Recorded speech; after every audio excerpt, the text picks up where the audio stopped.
बिस्मिल्लाहिर्रहमानिर्रहीम। अल्हम्दुलिल्लाह इस वक्त मैं मौजूद हूँ हमारे चेयरमैन सिरात मुस्तकीम वेलफेयर ट्रस्ट के जनाब हाफिज़ मुज़म्मिल मलिक साहब की खुसूसी हिदायत पर सिरात मुस्तकीम वेलफेयर ट्रस्ट के हेड ऑफिस में। और अल्हम्दुलिल्लाह आपको ये जानकर बेहद खुशी हासिल होगी कि जो हमारा प्रोजेक्ट है हुनरमंद बेटी प्रोजेक्ट के जिसके तहत हमारा मकसद है कि अब हर खातून होंगी हुनरमंद और कमाएगी लाखों की आमदनी और करेगी घर की आमदनी में इजाफा। इसी प्रोजेक्ट के तहत अल्हम्दुलिल्लाह कल होने जा रहा है ग्रैंड इंटरव्यू सेशन, जिसमें मेहंदी के कोर्सेज, स्टिचिंग के कोर्सेज और इसके अलावा ब्यूटिशियन के कोर्सेज कराए जाएंगे, जिसकी ड्यूरेशन 3 महीने, 4 महीने और इसी तरह 6 महीने की ड्यूरेशन है।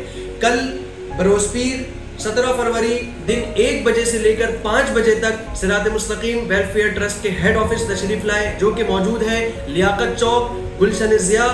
और आप जब आएंगे सिरात मुस्तकीम हेल्थ केयर सेंटर, जहां 50 रुपए में OPD के साथ साथ दवाइयाँ भी मुफ्त दी जाती हैं, वहां पर आप हेड ऑफिस में तशरीफ लाएं और दाखिले हासिल करें और सीख कर कमाएं लाखों रुपए। अल्हम्दुलिल्लाह तीनों कोर्सेज से अल्हम्दुलिल्लाह हमारे पास कई माशाल्लाह फॉर्म आ चुके हैं और मज़ीद मुंतज़िर हैं आपके कि आप आए, दाखिले फॉर्म हासिल करें और दाखिला लेकर सीख कर हुनरमंद बेटी बने। हाँ, उम्र की भी कोई कैद नहीं है, आपकी उम्र कोई भी हो। अब तक अगर आपने ये स्किल्स नहीं सीखी हैं तो सीख कर और करें अपने घर वालों की आमदनी में इजाफा। और आखिर में ये गुजारिश करूंगा कि सिरात मुस्तकीम वेलफेयर ट्रस्ट का भरपूर साथ दें और हम मजीद बच्चियों को और मजीद हुनरमंद बना सकें। अल्लाह ताला आपका, हमारा, हम सब का हामी और नासिर हो। पाकिस्तान जिंदाबाद। अस्सलामु अलैकुम व रहमतुल्लाहि व बरकातहू।